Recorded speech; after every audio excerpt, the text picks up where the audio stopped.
Hello, welcome. We are back for another installment of the Seven Hills Resident of the Month. And the spotlight this month for May is Nada Fleming, our very own here from Seven Hills. She's a highly decorated nurse and naval officer. Welcome to the show. Thank you. Good to see Thank you again. I haven't seen you since the Memorial Day Parade. Yes, that was a year ago. Almost, yeah, we're coming up on it. So we're going to talk about that and a lot of other things, but I think it's probably easiest to start at the beginning. Okay. A little chronologically, where you're from and how you got into our community of Seven Hills, and we'll go from there. Very good. Originally born in Cleveland, Ohio. Grew up in Garfield Heights. Graduated from Garfield Heights High School. And Not far from here. not far from here. And went to college at St. John's College, downtown Cleveland. The college is no longer there. And then went to St. Alexis School of Nursing. My senior year, I was accepted into the officer candidacy program with the United States Navy and finished up my year at St. Alexis and spent boot camp for officers in Newport, Rhode Island.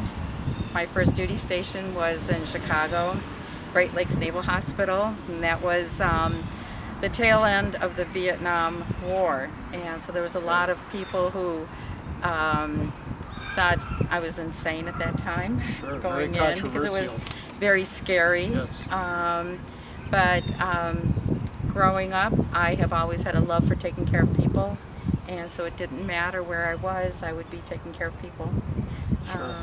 And talk a little bit about your experiences with the Navy, especially early on. I would think that wasn't the most popular war, obviously, and Right. a lot of people had problems with those who served and never quite understood that, but talk a little bit about your experiences in the Navy.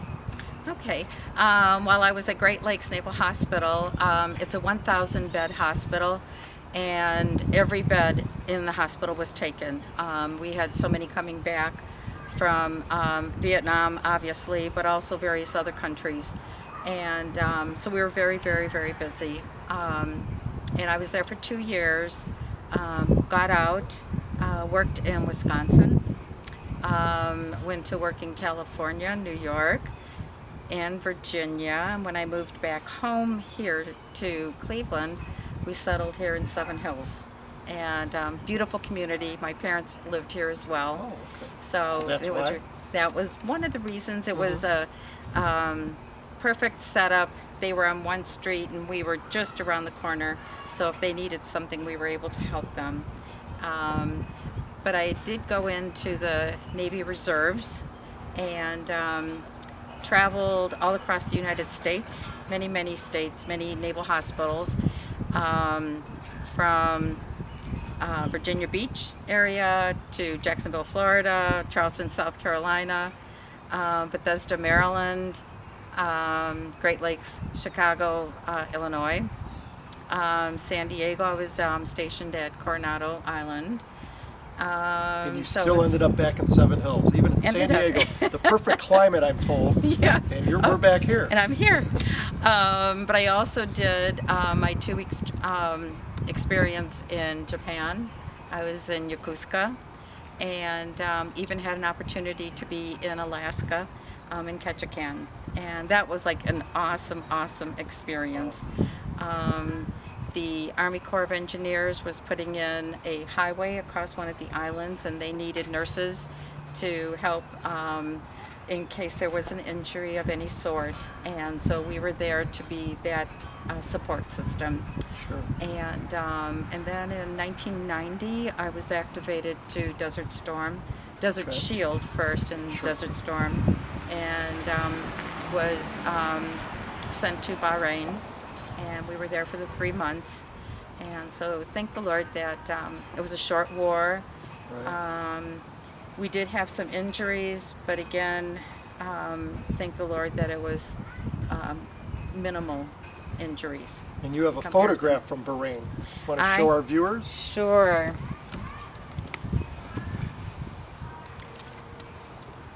Okay, so this is where we were located, and it's called a fleet hospital in the Navy. This area right in here is the hospital that everybody had to help build. This was our job. This was our responsibility. There were 27 tents, and it was a full complement of what a hospital in the civilian side would have. We had operating rooms and intensive care units, pharmacy, emergency room, everything that you would have here at a hospital. Sure. Our tents were located in this area back here. And mine was way, way back here. So you had a long walk. Very long Every walk. day. No wonder you're in such good shape. Oh, thank you. So that was every morning and every evening. But it was a good experience. I'm an operating room nurse, and we had 25 patients that came through surgery. Some of them were due to the injuries from the war, but some of them were actually hernias and knee injuries that people had gotten while they were working, as well as gallbladder surgery that we had to do. A little bit of everything. A little bit of everything. Kind of like a TV show MASH. Was it similar to that or not quite? Well, in one respect, yes, because you're actually kind of like camping out, because you don't have everything that you would have at a hospital on the civilian side. But you're as far living as in the tents. emergency room Yes, action, the action, drama yes. and the hustle and bustle, and that's realistic. Absolutely, Okay. absolutely. We even had operating room beds that were side by side. So we could have done 2 surgeries at the Wow. same time in one room. But that's so that you can expedite and get them well, Sure, get time them... of the essence. Absolutely, Yes. yes. Wow. So amazing stories, I'm sure, probably generating in your head now as you think of all the places you've been and the experiences, both in the Navy and as a nurse and all these other various places. But after all that travel, the world around, back here in Seven Hills, and we're sitting in front of an impressive monument here, and I understand you had a role I in getting us did. this beautiful monument. While I was with the reserves in downtown Cleveland, I had joined the BFW here in Seven Hills. And back in 2013, I was commander for the post. And one of the responsibilities that I took upon myself, along with the community director in Seven Hills here at the City Hall, we did a fundraiser, and we were able to have this built for our veterans. And we love it here. It's very impressive. A lot of pride, a lot Yes. of patriotism, and definitely a point of pride for the city of Seven Hills. So thank you for your role in that. Thank you. As far as some of the honors, I mean, I read your bio, and very numerous, too numerous to probably list, but what are some of the honors that you're most proud of? Oh,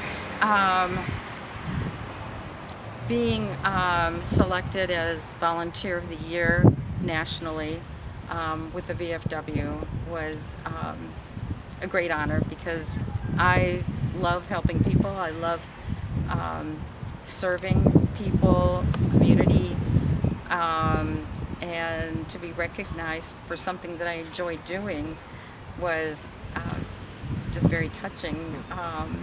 And then in 2008, I was selected for the Ohio Veterans Hall of Fame. And I can't even tell you how honored I was. Wow, excellent. So. And again, we've mentioned the Memorial Day Parade. How did you get involved with that? How long has it been? You want to talk about that? The parade has been going on every year since I joined in 1996.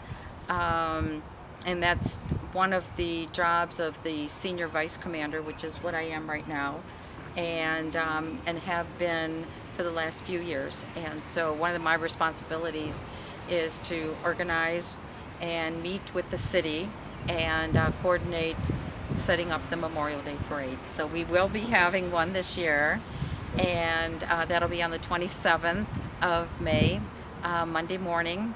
We touch off from the driveway of St. Columkille's Church at 10:30 in the morning, and we'll make our way over here to the Seven Hills City Hall. We'll have a program here, and we are always happy to have Normandy High School Band Right. participating, as well as the Normandy High School choir participating. And then I enjoy getting out with the community and trying to get people to join us with the parade. So I would encourage all our viewers to come out to the parade, rain or shine, because I've been going for a number of years, and I think it's getting bigger and better every year. I've driven in it many years. I started out driving my father-in-law, George Chandick, who was the mayor of Seven Hills back in the 90s. And after I drove him for a while, then I drove my daughter a few times, Georgia, who sung the national anthem here yes, she before. did.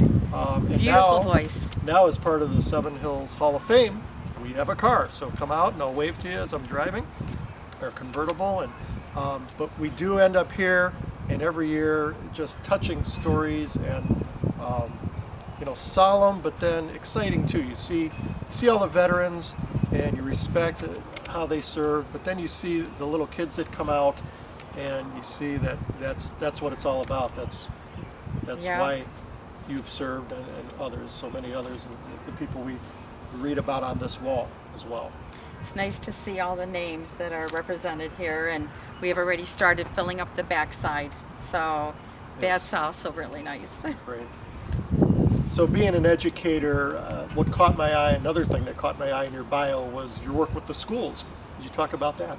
Sure. As a veteran, definitely those weeks around Veterans Day, we are always asked to come to the schools and share with the students the price of freedom, what we've experienced, what we've gone through, and how really fortunate we are to be in this country, and the sacrifices of all the veterans that have fought for the freedoms that we do have here. So I get to share what I did as a nurse with the Navy. And I would imagine some of the things you share, some of these very interesting hats that you've brought. Well, when I was full-time active duty, this is the hat that I wore. I retired as a commander with the Navy. I came in as an ensign. And when I was in Desert Storm, we had to wear the camouflage hat and uniform. I didn't bring all the uniform. And then as a member of the VFW post here in Seven Hills, this is the hat that I wear while I'm in meetings and conventions and those kind of things. A lot of pins on there, I noticed. A lot of pins. These are all representative of the different commanders for the state. Wow. Great. Okay. Thank you. Well, I want to thank you so much for your time, Nat. I appreciate you Thank joining you. us, and congratulations. Thank You you. are our May resident of the month. This is Mike Kostjak signing off. Watch us next month. We'll have another one of our outstanding residents.